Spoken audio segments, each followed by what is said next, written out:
Olá, boa tarde. Dia 26 de agosto, segunda-feira gelada no Rio Grande do Sul. Aqui em Cachoeira, a temperatura chegou aos 3 graus na madrugada, mas agora o sol ameniza um pouco e já faz 12 graus.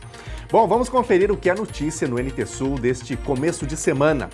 Número de hospitalizações e mortes por gripe já é maior do que o total do ano passado no estado. Já são 1.680 hospitalizações e 193 mortes no Rio Grande do Sul. O Hospital de Caridade e Beneficência de Cachoeira do Sul inaugura lugar de acolhimento para os funcionários. O Espaço Girassóis serve para aliviar o estresse, descansar, recarregar as energias, trazer conforto e aconchego. Expo Inter começa com resultado histórico. Em um único dia, o Pavilhão da Agricultura Familiar vendeu mais de R$1 milhão em produtos. Esta é a primeira vez que o espaço alcança esta marca desde o início do pavilhão em 1999. Touro Hudson é bicampeão como animal mais pesado da Expo Inter. Criado na fazenda Boa Esperança, aqui em Cachoeira do Sul, o touro da raça Limousin impressionou com seus 1.450 quilos. O FSM recupera acervo com mais de 12 mil caixas após inundação de maio. Arquivo foi tomado pela água. Ação rápida de uma força-tarefa garantiu que nenhum documento fosse perdido. Thelma Tomás bate um papo com a diretora do Arquivo Geral da UFSM, a Débora Flores. E no quadro Educação, Denise Belladonna fala sobre um movimento criado por mães para controlar o uso dos smartphones nas salas de aulas. E como você já sabe, o NT Sul tem sempre aquele espaço reservado para você. Você pode mandar para a gente aí a sua mensagem, com uma informação, com o seu recado, com uma reclamação, com uma boa notícia. E o número do WhatsApp para você participar é esse que já está aparecendo aí na telinha.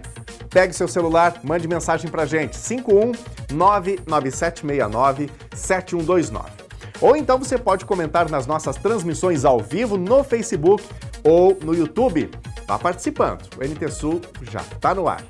Depressão tem cura, eu sou o Dr. César Vasconcelos e ajudo você a entender a dor e a tristeza que existe aí no peito. Através da nova revista Esperança Mente Feliz, um guia de estudo da Bíblia para você cuidar da sua mente. Peça em novotempo.com/escola bíblica ou pelo WhatsApp 12 98244 4449. Escola Bíblica formando alunos através da Bíblia.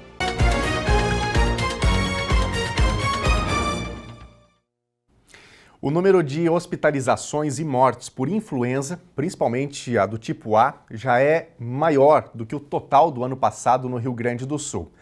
Uma gripe fora de época, em um cenário no qual pesa a baixa procura pela vacinação. A influenza é uma das doenças respiratórias de maior circulação nos períodos de frio. E tem muita gente procurando atendimento. A Letícia foi com a irmã ao posto porque, ao invés do resfriado melhorar, os sintomas só pioraram nas últimas semanas. No começo era uma tossezinha normal, assim, mas aí foi piorando, com dor no peito, garganta inchada, não consigo comer, só estou bebendo líquido. E quando eu tuço, dói tudo. Até esse ano eu falei que ia tomar a vacina e não tomei. Devia ter tomado, ó, como eu tô até sem voz já. A gripe do tipo B é mais frequente em crianças. Já do tipo A é a que causa mais complicações. A influenza A ela tem esse número maior de casos em adultos e ela tem uma transmissibilidade muito maior comparada com a B. Então ela tem ganha mais destaque nos noticiários, mas ela é a nossa principal causa. E atenção, porque é gripe fora de época. Em todo o ano passado foram 1.065 hospitalizações e 135 mortes por influenza. Nesse ano, até 20 de agosto, já são 1.680 hospitalizações e 193 mortes no Rio Grande do Sul. Ou seja, os meses de pico da gripe eram maio e junho. E neste ano, estamos chegando a agosto com números elevados. Por isso, o alerta geral para a principal forma de prevenção, a vacina. A vacinação para influenza ainda é a principal forma de bloqueio, tanto de epidemias quanto de proteção individual. Existem grupos de riscos que devem fazer a vacinação, né? Idosos, pessoas imunossupressas, mas também pessoas adultos, jovens e pessoas saudáveis, elas devem se vacinar como uma forma de evitar o contágio de outras pessoas. É muito comum a gente ouvir, eu me vacinei ano passado e mesmo assim me gripei. Ok, como seria a tua gripe se tu não tivesse feito a vacina? Certamente seria pior. As doses contra a influenza estão disponíveis para todos a partir dos 6 meses de idade, mas a procura é baixa. Em Porto Alegre, a cobertura do grupo prioritário só chega a 49%. E a vacina feita hoje vale pelo ano todo. E apesar de nós estarmos no período final do inverno, no verão a gente também tem surtos de gripe, né? Hoje a gente tem as nossas emergências superlotadas, cerca de 10, 15% são por vírus respiratórios, que poderiam ser, que são vírus imunopreveníveis, que se a pessoa tivesse vacinada, de repente ela não desenvolveria a forma grave da doença e não estaria ocupando leito, né? Gerando aí a insatisfação desses usuários que às vezes não se imunizam e só vão sentir falta da imunização depois que desenvolve a forma grave da doença. A dona Ana aprendeu em casa e é uma defensora das vacinas. Mandou pra gente a foto dela menina com o irmão em frente ao Centro de Saúde Modelo. Nós morávamos aqui na Marcílio Dias, aqui perto, eu tinha 7 anos.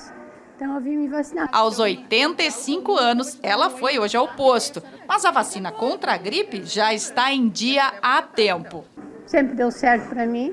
Eu, por enquanto, nós já estamos quase em setembro, eu não fiquei gripada. Porque eu fiz no começo do ano. No ano que vem eu faço de novo. É isso aí, a vacina faz diferença, né? Se você não se vacinou, busque a vacinação, não importa a idade. Então a imunização faz diferença para toda a população, faz diferença para a gente, faz diferença também para todos que estão à nossa volta. Gente, com o intuito de aliviar a pressão do dia a dia e proporcionar um novo espaço de alimentação, de descanso, o Hospital de Caridade e Beneficência inaugurou na sexta-feira o Espaço Girassóis. Idealizado ainda lá no período da pandemia, o novo local foi 100% aprovado pelos colaboradores que já estão utilizando as novas instalações. Os 121 anos do HCB foi marcado pela inauguração do Espaço Girassóis. E quem recebeu esse presentão foi todos os colaboradores do hospital, que vão ter um ambiente mais leve para descansar e um refeitório totalmente novo. Segundo a coordenadora do RH do HCB, Elísia Vieira da Cunha, esse espaço foi sonhado ainda na pandemia, diante de toda a pressão que os mais de 1.000 funcionários passaram naquele período. O nome Girassóis foi escolhido pelo preenchimento e também pela vivacidade que a planta transmite. O Espaço Girassóis ele se deu início na pandemia. Há muitos anos a gente já vinha tentando, reorganizar o nosso refeitório, reconstruir um espaço maior, enfim. Mas durante a pandemia a gente sentiu a necessidade de ter um espaço mais aconchegante, mais acolhedor para os colaboradores, devido a toda aquela pressão que a gente passou na pandemia, tanto de muito trabalho, quanto de questões assim psicológicas, que os funcionários estavam passando naquele momento.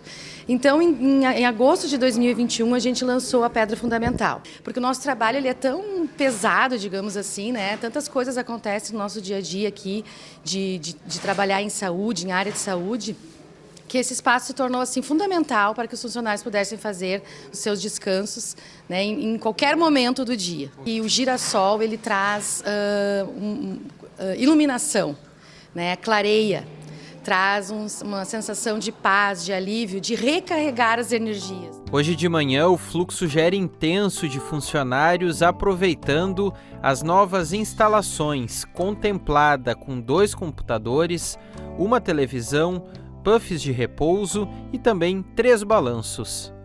Mesmo não sendo funcionário aqui do HCB, eu também estou aproveitando um pouco do Espaço Girassóis, inaugurado nesta sexta-feira. E a Miriam é uma funcionária com mais de 2 décadas aqui no HCB. Miriam, fala um pouco sobre a ideia desse projeto aqui, sendo entregue na semana passada, vocês podendo aproveitar, trazendo uma nova perspectiva aqui para o HCB. Foi maravilhoso o que eles fizeram, esse Espaço Girassol, porque a gente esperou por muito tempo. Ter esse espaço, né, para todos os funcionários é muito aconchegante, maravilhoso mesmo. A gente gostou muito, ficou muito feliz. A gente está se sentindo muito bem nas horas da refeição de vir, o descanso e tudo. E foi uma coisa assim que, olha, eu não sei nem como te dizer o quanto a gente está feliz. Eu estou no HCB faz 5 anos e meio e desde o meu início no HCB foi falado sobre essa mudança. E acredito que agora é um momento de aproveitar para tirar aquela tensão que foi vivida aqui dentro do hospital durante a pandemia do Covid, né, que todos os funcionários em todos os setores sofreram bastante, né, com a pressão da pandemia. Agora vem para dar uma aliviada, na verdade, para dar uma melhorada para nós como funcionários. Nós já usufruímos na sexta, na inauguração, né, e já vários colegas durante plantões também. Acredito que sim, eu pelo menos estou me agradando bastante ali do espaço. O Espaço Girassóis é mais uma ampliação da área do hospital. Ainda no mês de junho foi entregue a segunda etapa de reforma e ampliação do centro cirúrgico, intervenção que faz parte do projeto Hospital do Futuro 2. Vamos convidar a dona Insônia, representando todos os funcionários do hospital.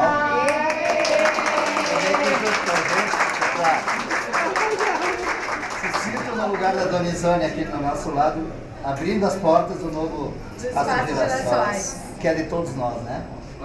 Tá? Vamos puxar aqui um pouquinho. Vira aqui assim, mas só vamos olhar para lá assim, ó. Isso.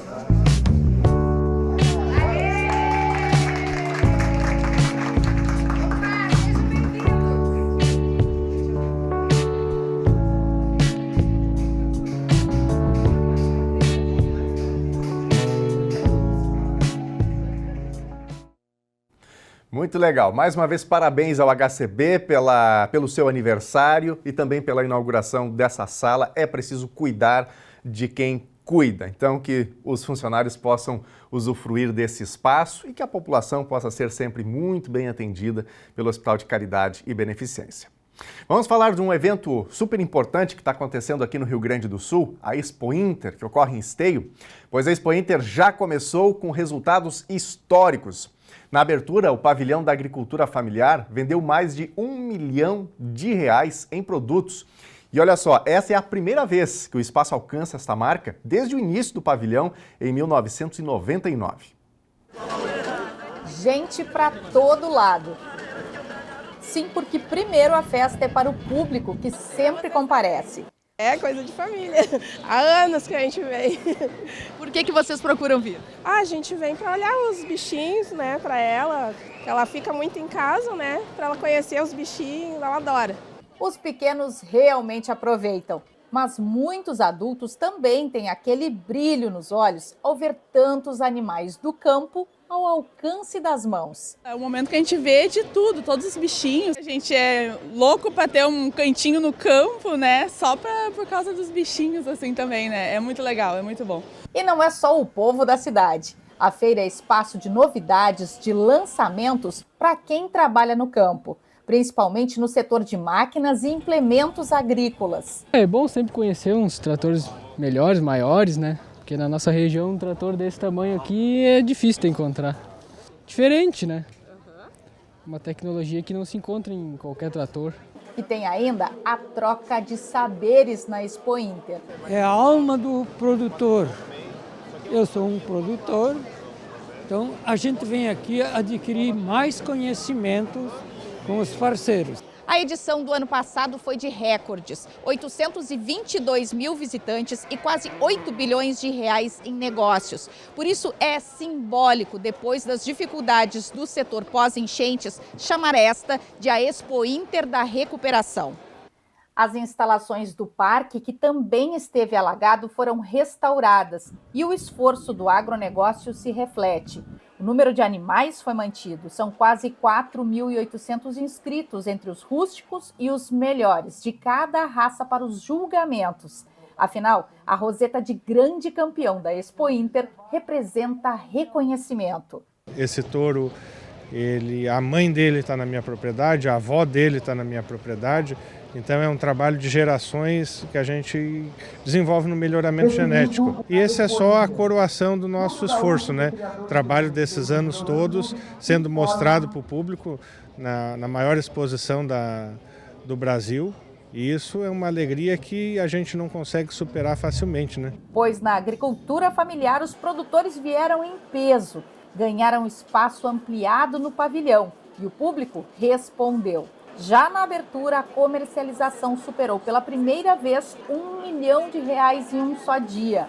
A agroindústria de peixes defumados de Eldorado do Sul está entre as que vêm pela primeira vez à vitrine da Expo Inter.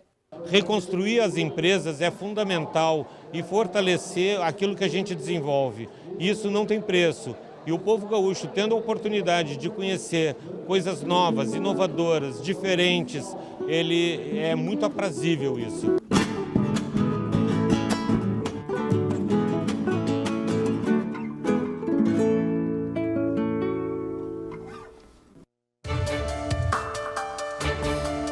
O touro Hudson da Fazenda Boa Esperança, aqui de Cachoeira do Sul, confirmou o palpite do seu criador e bateu os 1.450 quilos na Expo Inter 2024. Pela 8ª vez, o pecuarista Edgar Lima, o Cacaio, conquistou esse know-how de animal mais pesado da feira. Ele bateu a marca do ano passado, quando pesou 1.410 quilos. Aos 5 anos de idade, Hudson reafirma sua posição como um dos maiores exemplares da raça Limousin no Brasil. Para a TV Cachoeira, o pecuarista Cacaio Lima confirmou a sua última participação na Expo Inter. Os planos do cachoeirense é manter a criação e venda somente dentro da propriedade. E encerrou na última quinta-feira o processo seletivo da Prefeitura de Cachoeira do Sul, que prevê a contratação emergencial de profissionais para atuarem na Secretaria da Saúde. 14 candidatos se inscreveram para 6 vagas disponíveis para o cargo de psicólogo e 11 candidatos se inscreveram para as 3 vagas disponíveis para assistente social. Agora está sendo feita a avaliação e classificação dos currículos. As próximas etapas são a divulgação do resultado preliminar, que deve ocorrer nesta sexta-feira, dia 30, e a classificação final, no dia 10 de setembro. A listagem com os nomes dos selecionados pode ser conferida no site da Prefeitura e também nos quadros e murais de avisos da Secretaria Municipal de Administração. E para quem busca uma vaga como técnico em segurança do trabalho, a gente traz agora uma boa notícia. Também tem oportunidade na Prefeitura aqui de Cachoeira do Sul. Então, os interessados podem se inscrever a partir de hoje até quarta-feira, dia 28. A documentação deve ser entregue no protocolo geral da Prefeitura, das 8 até as 11h30 da manhã e da 1h30 até as 5 da tarde. Todas as informações sobre esse processo seletivo podem ser conferidas no Diário Oficial Eletrônico da última sexta-feira, que está disponível no site da Prefeitura. O resultado final da seleção vai ser divulgado no dia 6 de setembro. O uso excessivo de telas é uma preocupação principalmente para quem tem criança ou adolescente em casa. Miopias, maior incidência de quadros depressivos e ansiedade estão entre os principais problemas. Agora no quadro Educação, Denise Belladonna fala sobre um movimento criado por mães para controlar o uso dos smartphones.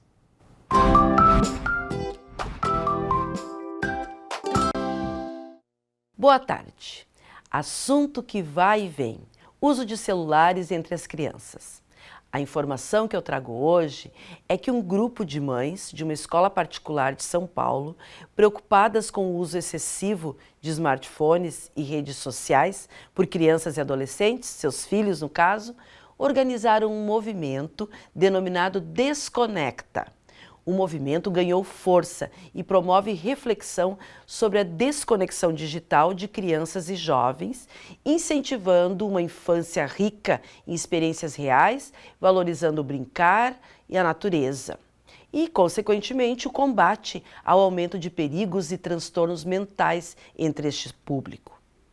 O grupo promoveu uma live nesse sentido com a participação do pediatra Daniel Becker, que falou sobre o fato de a exposição prolongada às telas levar a problemas de desenvolvimento neurológico e dificuldades de socialização. Ele alertou ainda sobre os níveis crescentes de estresse e ansiedade associados ao uso excessivo de smartphones e reforçou a importância de promover ambientes mais naturais e saudáveis para as crianças. Para combater este cenário de exposição das crianças e jovens às mídias, o movimento Desconecta tem se mobilizado e chamado a atenção de escolas, pais e educadores. Para Camila Bruzzi, uma das fundadoras do movimento, o coletivo é a engrenagem crucial nessa importante mudança. Inspirado nas recomendações do psicólogo estadunidense Jonathan Haidt, o Grupo Desconecta instituiu, entre os participantes, 4 medidas urgentes. Sem smartphones antes do ensino médio, somente telefones básicos sem internet. Sem mídias sociais antes dos 16 anos. Vamos deixar o cérebro se desenvolver antes. Todas as escolas devem ser zonas livres de telefones celulares. Vamos trazer de volta o brincar sem supervisão. Somente assim os jovens podem naturalmente desenvolver suas habilidades sociais e se tornarem mais responsáveis. Podemos entender essas medidas como radicais, quase que impossíveis dentro da realidade que vivemos. Mas elas surgiram de reflexões e conversas com profissionais da mente. Qual deve ser a nossa primeira atitude ao adquirirmos um novo equipamento? Ler o manual de instruções para satisfazer o seu funcionamento. Pois o funcionamento da nossa natureza psíquica não está correspondendo bem ao excesso dos estímulos midiáticos, em detrimento dos estímulos originais que não estamos usando. Podemos até questionar e desculpar certas situações, mas contra a natureza não há argumento. Até o nosso próximo encontro.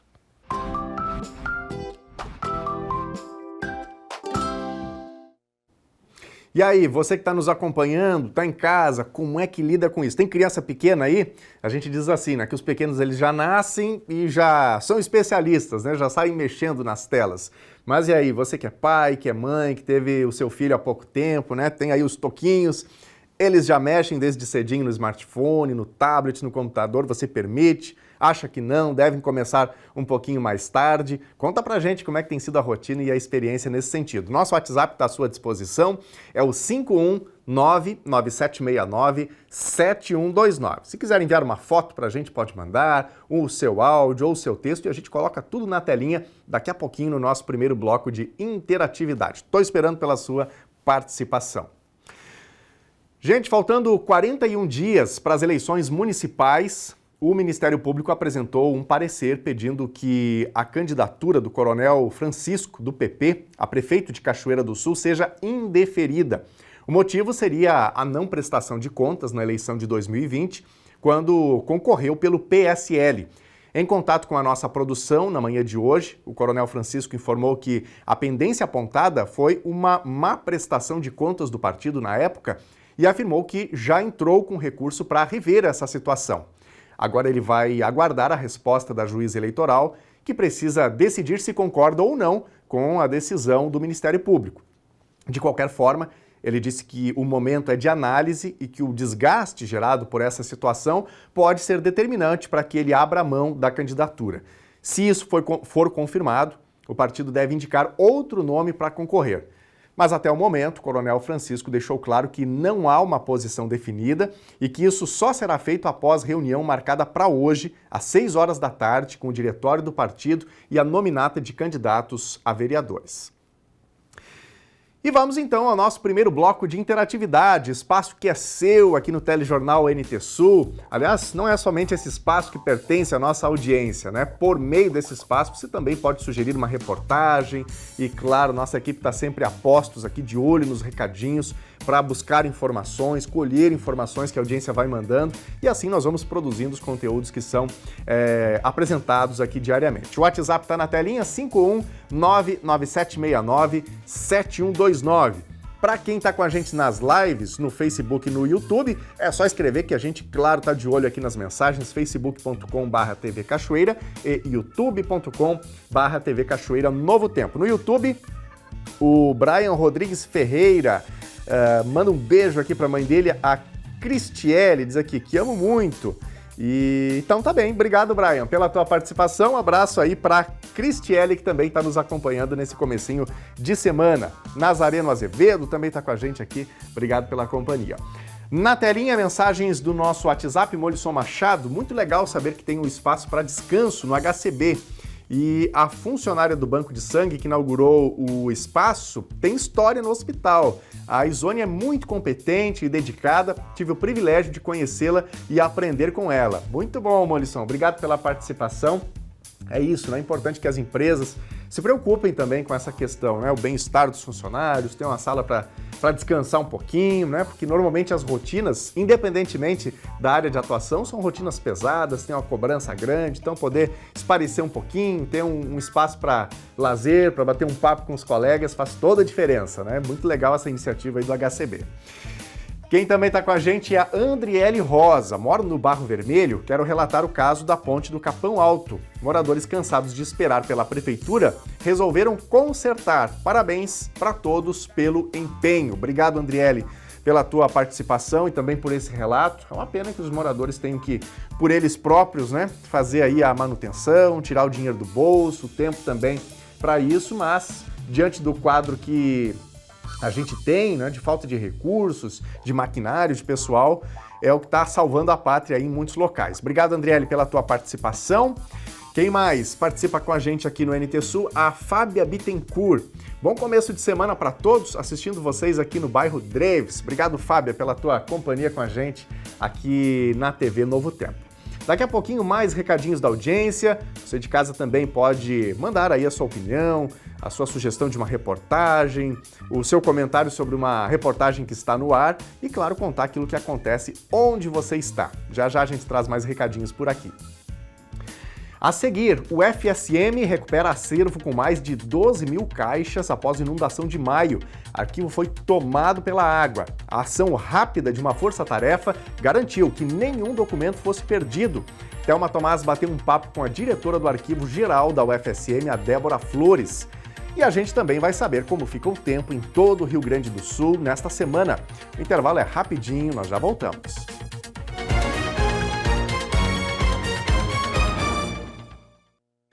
NT Sul de volta ao vivo na telinha da TV Novo Tempo, comecinho de semana, boa segunda-feira para você que está com a gente, nos acompanhando na telinha da TV ou nas diferentes telas, né, no tablet, no celular, no computador, por meio das nossas lives no YouTube e no Facebook. Obrigado pela companhia com a gente. E olha, para quem está no Rio Grande do Sul, a boa notícia essa semana é que o tempo vai permanecer firme, né? Na semana passada a gente teve um pouco de chuva por aqui, até alguma apreensão em relação a um tempo mais severo.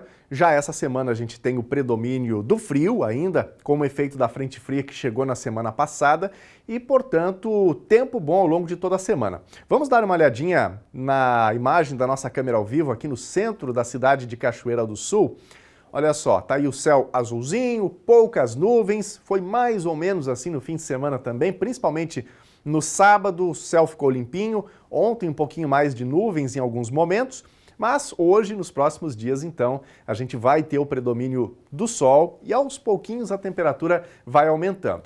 Mas a notícia principal é que o tempo firme predomina até sexta-feira. Detalhes agora na previsão. Segunda-feira amanheceu com sol em Cachoeira do Sul, com poucas nuvens e bastante frio. A temperatura sobe um pouquinho à tarde e esfria bastante à noite novamente. Mínima 4 graus e máxima 15.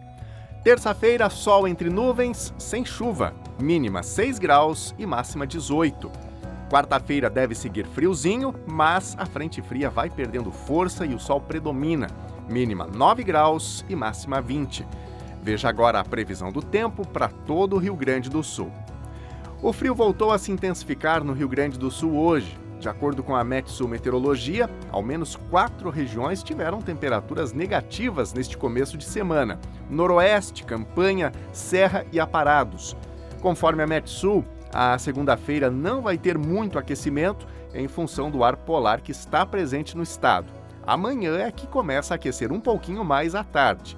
Este cenário de tempo seco permanece até sexta-feira. Veja agora as temperaturas máximas previstas para hoje. Em Porto Alegre, máxima de 14 graus. Na fronteira oeste, em Uruguaiana, 15. Na região norte, em Passo Fundo, máxima de 12 graus. Em Santa Maria, na região central, 13. Também 13 em Tramandaí e Torres, no litoral norte. Em Pelotas e Rio Grande, na região sul, máxima de 14 graus.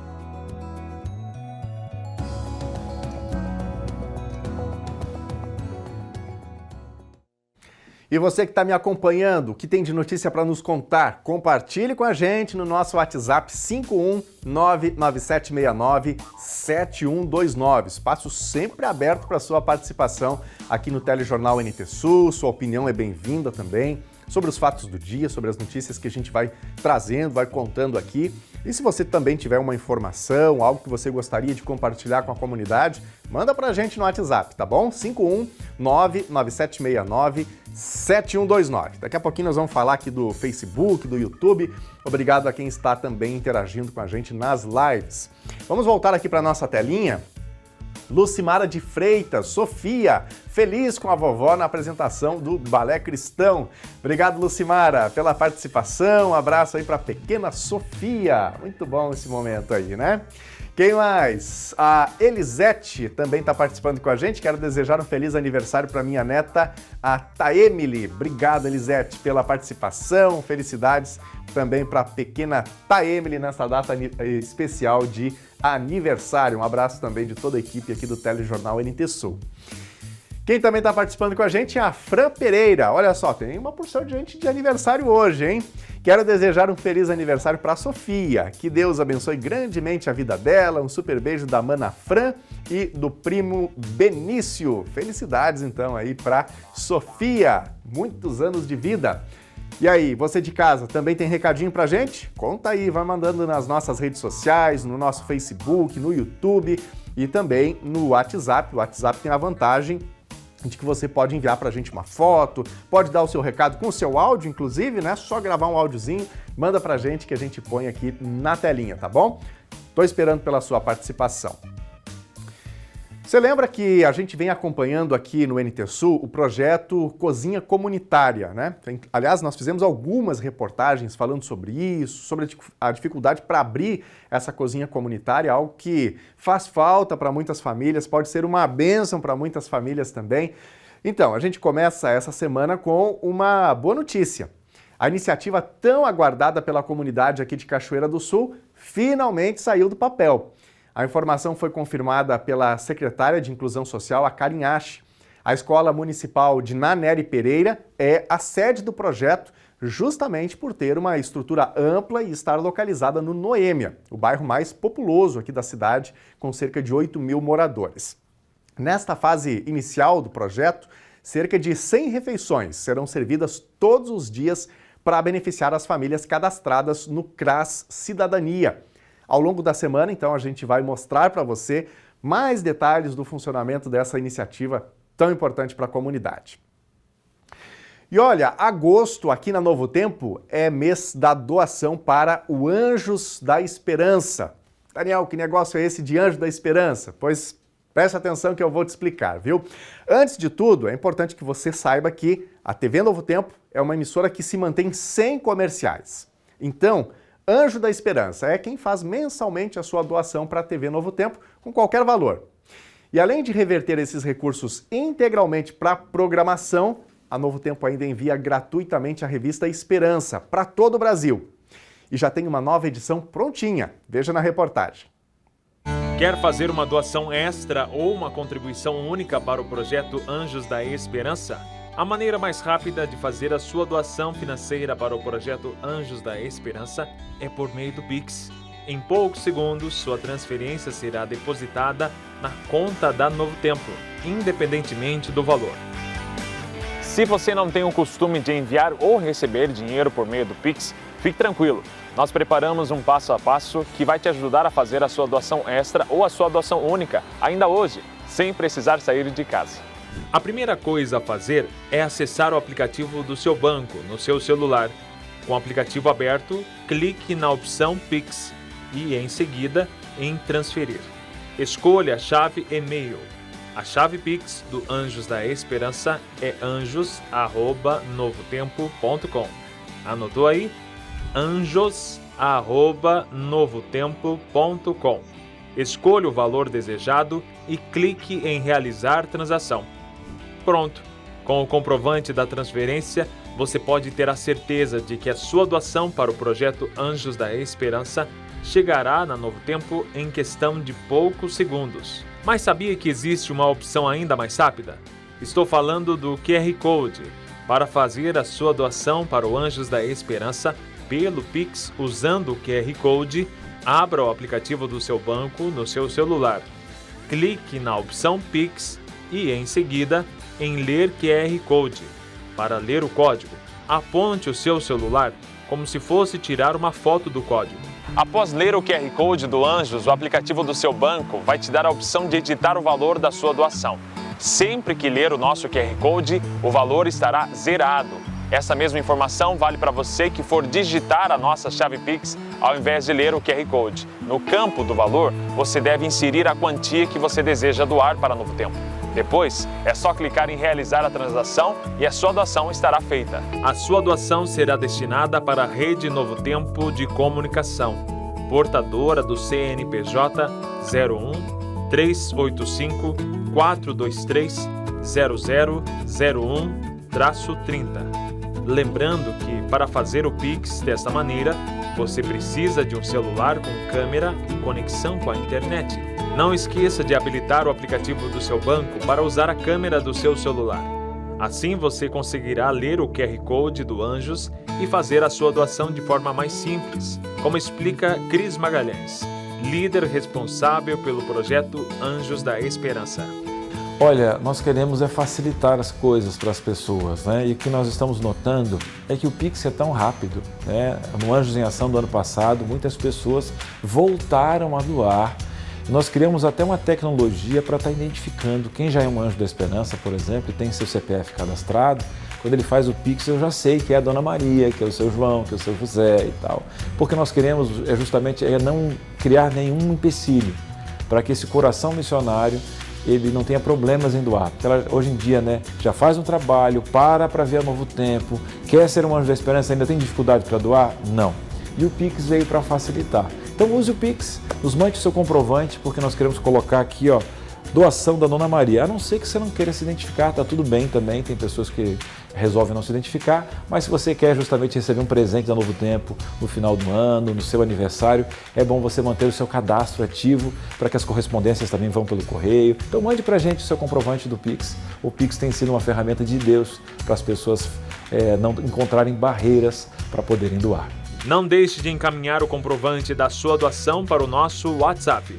Só assim a nossa equipe poderá registrá-lo no seu cadastro do projeto Anjos da Esperança. Você ainda não tem o nosso WhatsApp salvo em sua agenda de contatos? Então anota aí, 12 981 76 66 30. Ajude a Novo Tempo a disponibilizar uma revista Esperança com ensinamentos sobre saúde corporal. E ainda ganhe de presente um bottom alusivo à nossa campanha especial deste mês de agosto. Mês da doação Anjos da Esperança. Convide um amigo para a missão.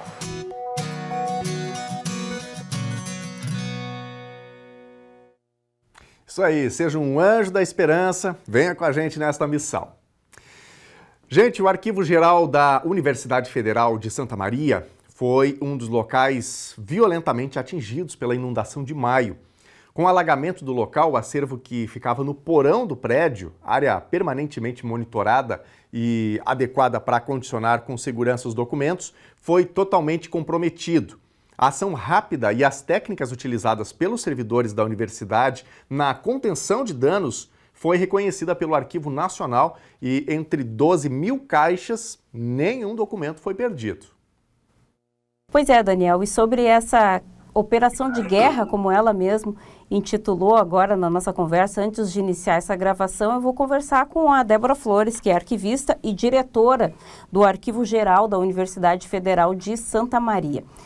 Débora, então, a gente vai tentar resgatar um pouquinho do que foi esse susto aí, justamente com a inundação do arquivo da Universidade Federal de Santa Maria aí na sede do campus e como que vocês estão se organizando para recuperar todo esse acervo que traz não só a documentação, então, dos alunos, da vida funcional de todos esses professores e servidores da UFSM, mas também muito da história e da memória da universidade e de toda a cidade e região, que se confunde aí com a estruturação do ensino superior na região aqui central do estado, né? Boa tarde. Boa tarde a todos. Realmente, a gente está, desde o dia 30 de abril, quando houve o nosso incidente, trabalhando bastante, e a gente fala em operação, porque realmente é toda uma logística, toda uma dinâmica muito fora do habitual, né, de todas as equipes, em correr contra o tempo em função do risco iminente da perda de documentos e, consequentemente, perda de memória, perda de direitos, e a gente tem trabalhado, então, né, em montar uma estrutura para que essa recuperação desses documentos seja feita com o mais êxito possível. Já superamos, né, a primeira etapa, que seria a retirada do material do local, e a gente optou pela técnica do congelamento desses documentos, justamente para conseguir fazer esse trabalho, né, em tempo de não perder nenhum documento. Mas é algo que realmente está bem, assim, dentro de tudo que ocorreu em todo o estado. Santa Maria teve, claro, alguns prejuízos, mas o arquivo da UFSM, especificamente, foi um dos mais afetados na região em relação a esse alagamento ter ocorrido exatamente no local onde a gente abrigava pouco mais de 12 mil caixas de documentos históricos. Débora, vamos tentar mostrar de uma maneira mais didática para o telespectador que não tem contato com a técnica, né, de recuperação de documentos, como isso acontece. Os documentos foram molhados, como que se recupera um papel, um documento, né, físico depois de uma situação como essa? Na verdade, como a gente molha quando, né, molha eventualmente algum documento em casa, a gente percebe que o documento ele fica mole, então ele fica molengo, ele tem uma propensão muito maior a rasgar, e, eventualmente, se ele não for seco o quanto antes, ele vai ter uma propensão muito maior também da criação de fungo, de mofo, de bolor no documento. E esse fungo, esse bolor do documento, ele vai ocasionar que eu perca, o fungo começa a proliferar no documento e eu começo a perder informações que estão registradas ali.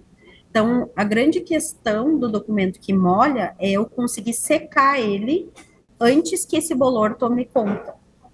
E aí, então, em função disso, por ser um trabalho muito delicado, que eu não posso, né, manusear de qualquer forma, que eu tenho que ter todo esse, né, é um trabalho muito delicado em função dessa condição que ele fica, de fragilidade após molhar. E também a questão da limpeza desse documento por ter sido molhado por uma água com barro, com lama, muitas vezes carregando folhas e detritos. Então, esse trabalho de limpeza desses documentos também é um trabalho muito delicado. Isso precisa ser feito muito individualmente, documento a documento. Então, por isso que a gente fala que é um trabalho que vai levar alguns anos, né? Infelizmente, não vai ser um trabalho que a gente vai conseguir concluir ele rápido, porque ele é um trabalho muito meticuloso. E agora eles estão, então, num aspecto de preservação congelados, né, literalmente. Isso é uma técnica que é utilizada para garantir que vocês tenham esse prazo, essa condição de ir trabalhando na recuperação, né? Mas também me adiantava que existe aí uma necessidade de que esse processo seja concluído mais rapidamente, porque vocês também precisam desses documentos para tocar a vida aí, inclusive, das pessoas que dependem dessas referências, né? Isso, a gente tem mais de 80 arquivos no estado todo, né? O arquivo da UFSM, ele teve uma proporção muito grande, um impacto muito grande, porque ele foi o primeiro dos arquivos a ser alagado. Acabou, né, ocorrendo que essa documentação, essa vivência que a gente teve nesse arquivo aqui, subsidiou também as ações desses outros locais que tiveram a mesma situação. Então, a gente usou uma técnica que é o congelamento, que é literalmente congelar o documento. A gente ensaca os documentos e coloca dentro de um freezer, que é um container frigorífico, na verdade. Então, nós temos hoje 4 containers refrigerados cheios de documentos congelados. Enquanto esse documento está congelado, ele não vai proliferar fungo. Então, eu ganho o tempo para eu poder fazer o trabalho com calma. Então, tem um servidor que precisa se aposentar, tem uma família que precisa encaminhar uma pensão, tem um estudante que precisa comprovar os seus estudos, emitir uma segunda via de documento. Eu preciso disponibilizar esses documentos para a comunidade. Então, é algo que a gente vai ter que aprender, né, não só o FSM, como todos os órgãos que têm os seus acervos nessa situação, aprender como lidar com essa escala tão grande de documentos nessa situação, para que a gente não perca nenhum documento, mas também para que a gente não demore uma eternidade para recuperar essas informações que são tão importantes para a vida das pessoas envolvidas. Tu acredita que é um aprendizado que vem no sentido da gente começar a repensar a preservação de documentos físicos e começar a avançar mais para processos tecnológicos de preservação de documentos históricos? Na verdade, a gente não pode pensar que o digital vai ser a solução do problema se esse documento digital ele também não tiver as garantias de preservação, as garantias de acessar essa documentação no futuro. E a gente tem visto, tem percebido muito que quando cai um sistema e a gente fica sem acesso, né, a documentos, a informações, a gente também tem, né, esse risco de perder informação, de perder direitos e garantias, né, de comprovações das nossas ações. Então, a gente tem que pensar de uma forma sistêmica como garantir o acesso ao documento, independente se é o documento em papel ou se é o documento digital, para que a gente não caia naquilo que a gente tem chamado de apagão informacional, que é o cidadão perder o acesso àquilo que pode representar a garantia do seu direito ou mesmo a garantia da sociedade e a memória da nossa geração. Esse reconhecimento do Arquivo Nacional ao trabalho de vocês veio em que sentido? Também observando a adoção dessas técnicas ou avaliando essa forma que vocês adotaram de preservar de imediato e garantir que nenhum documento fosse perdido, ou até mesmo essa reflexão sobre estratégias para se pensar a longo prazo em função de todos esses desafios climáticos que estamos sujeitos de vivenciar a qualquer momento? A nossa parceria com o Arquivo Nacional, ela já é de longa data. O Arquivo Nacional é a nossa instituição arquivística de referência. E quando ocorreu o incidente aqui, no mesmo momento eles já entraram em contato e a gente já criou uma força-tarefa juntamente com a equipe técnica deles. E o trabalho que foi sendo desenvolvido aqui, ele teve muito apoio institucional. Então, a gente conseguiu reagir muito rápido ao incidente e isso deu condições para que o que a gente estava executando aqui, dentro das orientações técnicas também da equipe do Arquivo Nacional, pudesse ser usado como insumo para fazer guias rápidos para as outras instituições do Estado que estavam enfrentando, né, logo na sequência, a mesma situação. E, além de tudo, a UFSM tem uma estrutura de laboratórios, tem uma estrutura de apoio técnico de outras áreas que é fundamental para que a gente possa produzir conhecimento em cima do que está sendo executado. Então, como eu falei, a gente é uma instituição que respira pesquisa, que respira ciência. E nada mais justo do que a gente produzir esse conhecimento com base nisso tudo para compartilhar com a sociedade. Porque se viu também, além dos arquivos e até de setores governamentais perdendo documentos, se viu museus também sendo atingidos, perdendo peças de acervo e até trabalhando aí depois em recuperações. É a memória das cidades e até do estado todo que acaba sendo comprometida, né? Esse aspecto preservacionista é determinante para que a gente consiga contar nossa história, projetar o futuro. Então, há toda uma preocupação para que todas essas técnicas trabalhem em conjunto. E quando tu fala em pesquisa, eu acho que também é um nicho que a universidade está direcionada também a partir desse desastre, dessa catástrofe que vivenciamos, correto? Exatamente, é a nossa vocação, né? A vocação da UFSM, de qualquer instituição de ensino, é essa. E a gente tem que somar isso para esse retorno para a sociedade. Então, nós sabemos que esse não foi o primeiro e, infelizmente, não vai ser o último evento climático extremo que traz né, esses prejuízos para a documentação, para acervos, independente do tipo de acervo. E a gente precisa levar isso para que as instituições de memória tenham força. Então, a gente precisa que esses acervos, independente do suporte, eles tenham uma proteção especial, as instituições tenham planos de contingência e que, caso ocorram incidentes, que a gente tenha, né, o apoio das instituições e da própria sociedade, que a sociedade cobre esse apoio às instituições que estão nessa situação, para não perder, né, o que é parte da nossa construção enquanto sociedade, né? Sem passado, a gente não consegue projetar o futuro. Tá certo, então. Agradeço pelas informações aí, pelo bate-papo com a Débora, parabenizo vocês pela iniciativa, pelo trabalho e pelas referências aí a outras instituições que passaram também por esse momento delicado e o desafio de garantir que nada se perca nos acervos, né, referendado aí, inclusive, pela organização Mãe, a Pátria aí, que é o Arquivo Nacional, e boa sorte aí, então, também nessa força-tarefa que está sendo bem sucedida, mas que tem sido um desafio, né, Débora, para vocês. Muito obrigada mais uma vez. Obrigada a vocês pelo espaço, é sempre importante a gente poder falar, né, desse trabalho que ele pode parecer num primeiro momento um pouco, né, menos importante, mas que ele vai ter um impacto para a sociedade a médio e longo prazo, quando alguém tentar acessar uma documentação, quando alguém tentar solicitar um benefício e não tiver como comprovar, porque não tem mais aquele documento necessário. Então, é muito importante a sociedade se apropriar, né, entender o quanto isso impacta nas suas vidas e o quanto isso impacta na sociedade, e a gente agradece, então, o espaço e ficamos à disposição de toda a comunidade também, para conhecer, né, um pouco mais do nosso trabalho nas nossas redes. Tá certo, então. Daniel Nunes, conversei com Débora Flores, da Universidade Federal de Santa Maria, no campus sede, que coordena, então, o arquivo geral da universidade.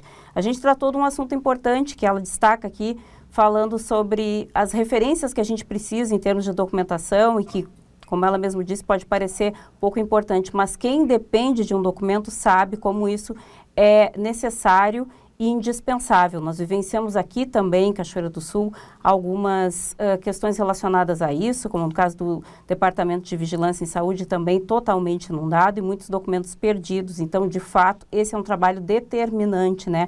A recuperação e o entendimento sobre a importância da preservação de documentos e de acervos em museus e até em repartições públicas.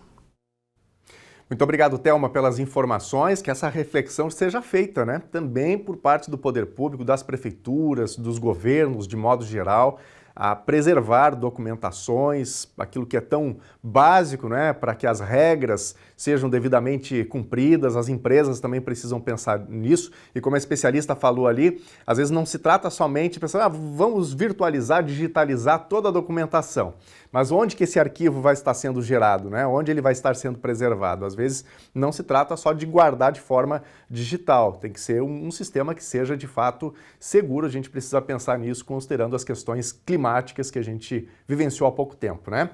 Vamos para a nossa tela, recadinhos aqui da nossa audiência. João Pérez participando com a gente. Hoje estamos completando 2 anos de casados. Esposa Giane Borba. Obrigado, João, pela participação. Parabéns a vocês por essa data tão importante. Que Deus abençoe ricamente o matrimônio de vocês. Parabéns ao João e à Giane.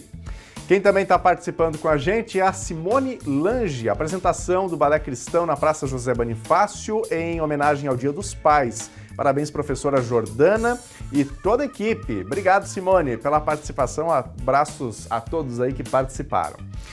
Quem também está participando com a gente, José Alcemar Serentini. Parabéns para minha amada esposa Glória, mãe carinhosa dos nossos filhos. Obrigado, José, pela participação e felicidades aí também à Glória, né? Por esta data tão importante, mais um ano de vida. Quem também está participando com a gente aqui, a Isabel Cristina Machado. Falando ali sobre a homenagem que a Sônia recebeu no HCB, naquela inauguração da Sala dos Girassóis. Selma Araújo também está com a gente. Quem mais? Antônio Custódio está nos acompanhando em Paraíso do Sul. Obrigado, Antônio, pela companhia com a gente. Um abraço para os amigos aí de Paraíso, de outros municípios também da região que recebem o sinal da TV Novo Tempo. A gente fica aqui bem feliz pela companhia. Obrigado a você de casa que interagiu com a gente, que mandou o seu recadinho. A gente volta a se encontrar amanhã a partir do meio-dia. Outras informações nas nossas redes sociais. Fique com a Novo Tempo, canal da Esperança. Até amanhã. Tchau!